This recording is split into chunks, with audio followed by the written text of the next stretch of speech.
Friday special என்னன்னு பார்க்கலாம். இன்னைக்கு வந்து ஃப்ரைடே வந்துட்டு என்னங்க என்ன பண்ணலாம்? சிம்பிளான ரெசிபி தான். சிம்பிளா வந்துட்டு வெஜிடபிள் பிரியாணி செய்யலாம். வெஜிடபிள் பிரியாணி ஆர்த்தி லைட்டா காலையில வந்து டிஃபன் எப்படி செய்யலாம்னு பார்க்கலாம். அதுக்கு முன்னாடி டீ போட்டாச்சு, குளிருது, குளிச்சதுக்கு டீ சூடாக குடிச்சிக்கலாம். இஞ்சி டீ போட்டிருக்கு. வாங்க டீ குடிச்சிட்டு அப்புறம் என்ன செய்யலாம்னு பார்க்கலாம். சார்ண்ணே ஊருக்கு முதல்ல எந்திரிச்சிருவாரு. டீ குடிக்கலாமா? சளி பிடிச்சது சார்ண்ணே. சாமன் எப்படி தூங்குற அட்டாடி கட்டாடியா பட்டாணி கட்டாணியா? வெஜிடபிள் பிரியாணிக்கு என்னென்ன தேவையோ எல்லாமே வெட்டி வச்சிருக்கு. என்னென்ன தேவைன்னா ஃபர்ஸ்ட் வந்து அரிசி வந்துட்டு ஊற வச்சிருக்கேன். இன்னைக்கு வந்து சாப்பாட்டு அரிசியில தான் செய்யல. 2 பெரிய வெங்காயம், 2 நல்ல பழுத்த தக்காளி, பச்சை மிளகாய் 3, மல்லி இலை, காலிஃப்ளவர், புதினா, கேரட், உருளைக்கிழங்கு, பீன்ஸு, சோயான்னு சொல்லுவாங்க, மீன் மேக்கர்னு சொல்லுவாங்க. ஒவ்வொரு ஏரியாவில் ஒவ்வொரு மாதிரி சொல்லுவாங்க. உங்கள் ஏரியாவில் எப்படி சொல்லுவாங்கன்னு கமெண்ட் பண்ணுங்கள். அப்புறம் பட்டாணி வேக வச்சுருக்கேன். சும்மா 2 கொதி சுடுதண்ணில். ஏன்னா நம்ம சாப்பாட்டில் டைரெக்டாக போகிறதுனால இது பச்சை பட்டாணி வந்துட்டு காஞ்ச பட்டாணி.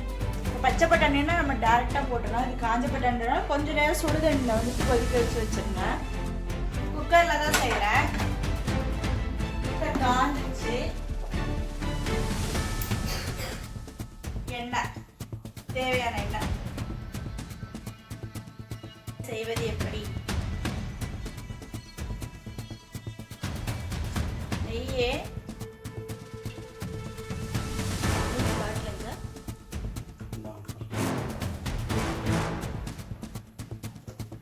நல்லா காஞ்சிச்சு. எண்ணெய் காஞ்சதுக்கு அப்புறம் சோம்பு, பட்டை,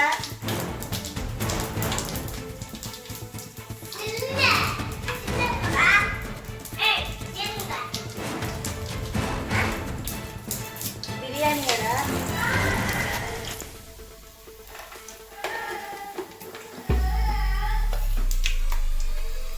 இதெல்லாமே பொரிஞ்சிருச்சு. இப்ப வெங்காயம்,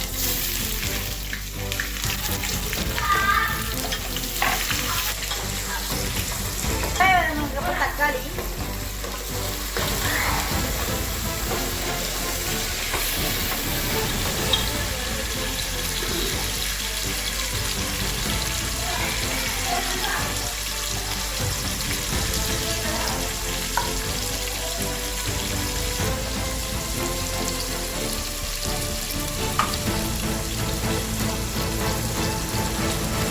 இஞ்சி பூண்டு பேஸ்ட்,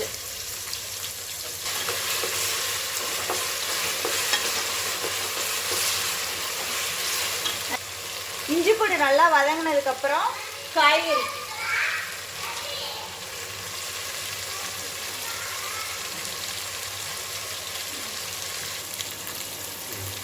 பீன்ஸ், கேரட், உருளைக்கிழங்கு,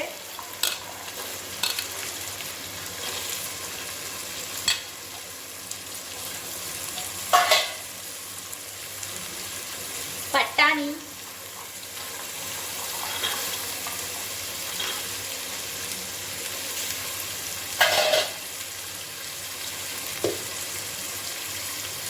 இதெல்லாம் நல்லா செஞ்சு வைக்கணும்.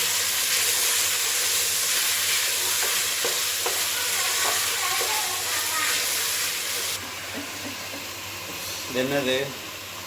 இதான் மீன் மேக்கர். ஒவ்வொரு ஏரியாவில் ஒரு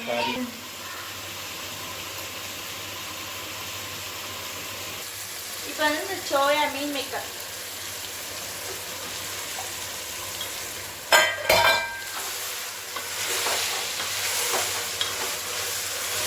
இந்த காய்க்கு தேவையான உப்பு போட்டுடலாம்.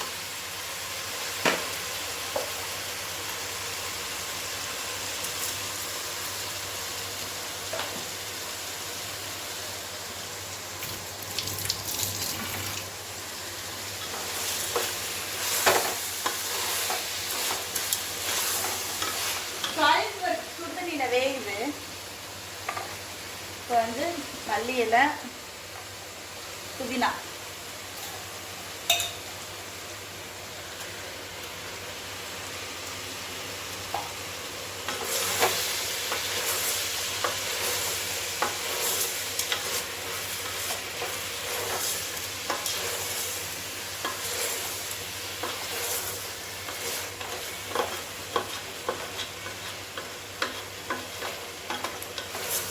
யூஸ்ஃபுல் தான். என்ன மரக்கரண்டி சவுண்டு கேட்கல.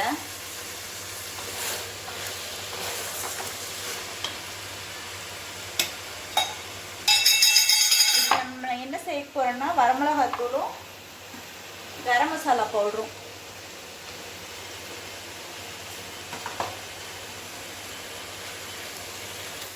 காலிஃப்ளவர் சுடுதண்ணில் போட்டு வச்சாச்சு. சும்மா சுடுதண்ணில் போட்டு 2 கொதி, அவ்வளோதான். காலிஃப்ளவர் நம்ம சேர்த்தாச்சு. காயெல்லாம் நல்லா வதங்கிடுச்சு. இப்போ இதுக்கு தேவையான மசாலா தூள்லாம் நம்ம சேர்த்துடலாம்.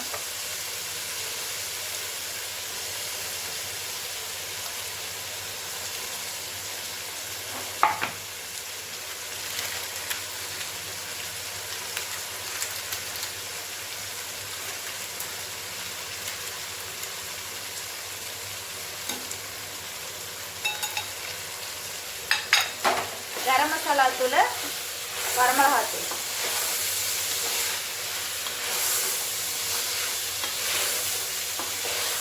உங்களுக்கு காரத்துக்கு எவ்வளோ தேவையோ அதுக்கு தகுந்த மாதிரி சேர்த்துக்கோங்க.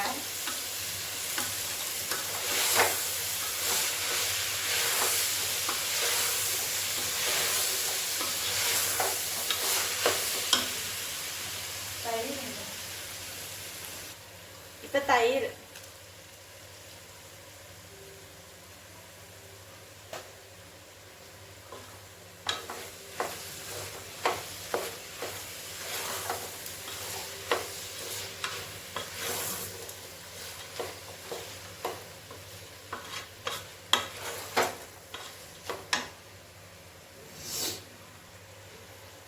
லெமனு சும்மா கால்வாசி லெமன் சேர்த்துக்கேன்.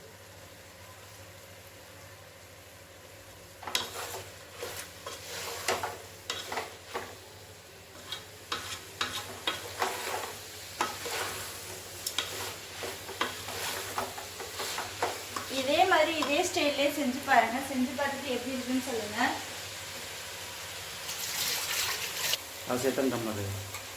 அரிசி 1 காப்பிடிக்கு வந்துட்டு எப்பயுமே நம்ம சாப்பாடுக்கு ஊற்றுற அளவு தான் தண்ணி. 1 காப்பிடி அரிசினா என்ன, நம்ம வீட்டு அரிசி தானே எடுத்துருக்கோம். சாப்பாடு செய்கிற அரிசி எடுத்துக்கிறதுனால 1 காப்பிடி அரிசினா 2 காப்பிடி தண்ணி. அதுவே கரெக்டாக இருக்கும்.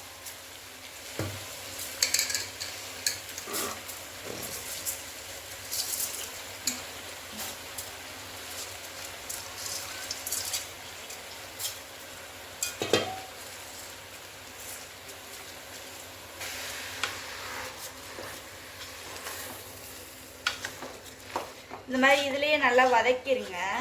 கொஞ்சம் நல்லா 2 சுருள் சுருண்டதுக்கப்புறம் அப்புறம் தண்ணி, அளவான தண்ணியை ஊற்றி மூடி வச்சுட்டு 3 விசில் விட்டோம்னா வெஜிடபிள் பிரியாணி ரெடி. இது வந்து சைட் டிஷ்க்கு ஆனியன், வெங்காயம், முட்டை தொக்கு இந்த மாதிரி வச்சோம்னா செமையாக இருக்கும்.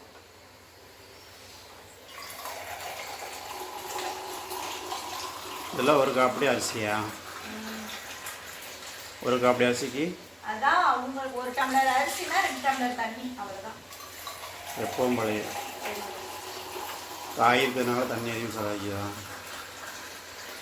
காய் போடுறதுனாலாம் அப்படிலாம் கிடையாது. 1 காப்பி அரிசி, அது பாஸ்மதி அரிசி வந்து சீக்கிரமா வெந்துடும். அதனால நம்ம அதுக்கு தண்ணி வந்து கம்மியாக ஊற்றோம். இது வீட்டரிசியா? வீட்டரிசி.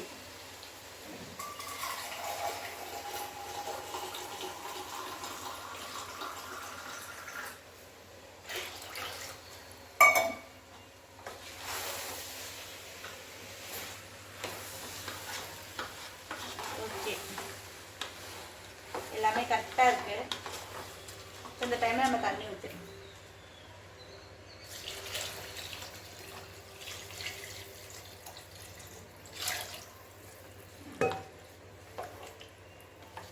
பண்ணிட்டு அப்புறம் எப்படி இருக்குன்னு காமிக்கிறேன். அதுக்குள்ளேயும் இங்கிட்ட தயிர் வெங்காயம் போட்டுடணும்.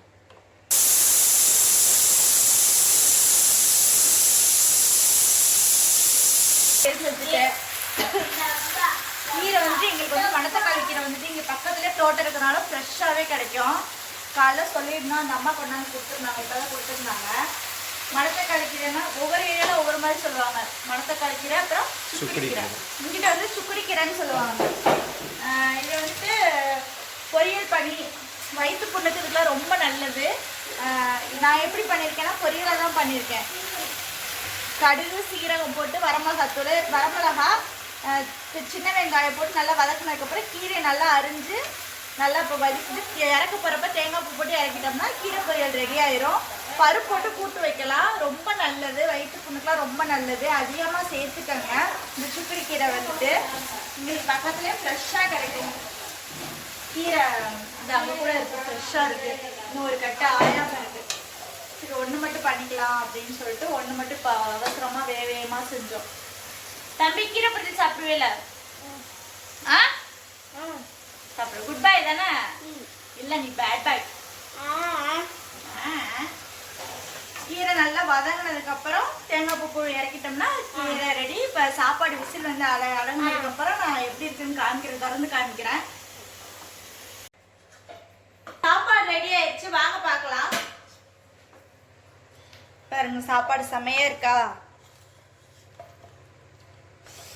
நல்லா சூடா மணக்குது. எல்லாமே மணக்கும். ஒன்னோட ஒன்று ஒட்டாம கரெக்டா வெந்திருக்கு, கரெக்டா இருக்கு. இந்த மாதிரி நீங்களும் செஞ்சு பாருங்க, உங்களுக்கு சூப்பரா வரும். ஒன்னோட ஒன்று ஒட்டாம எப்படி செய்யறது?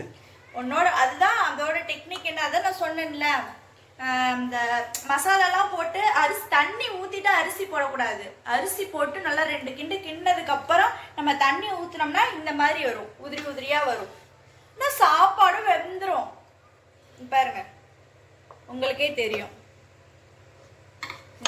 இதுக்கு வந்து சைடிஷாக வந்துட்டு ஆனியன் ரைத்தா, கீரை பொரியல் ரெடி ஆயிடுச்சு.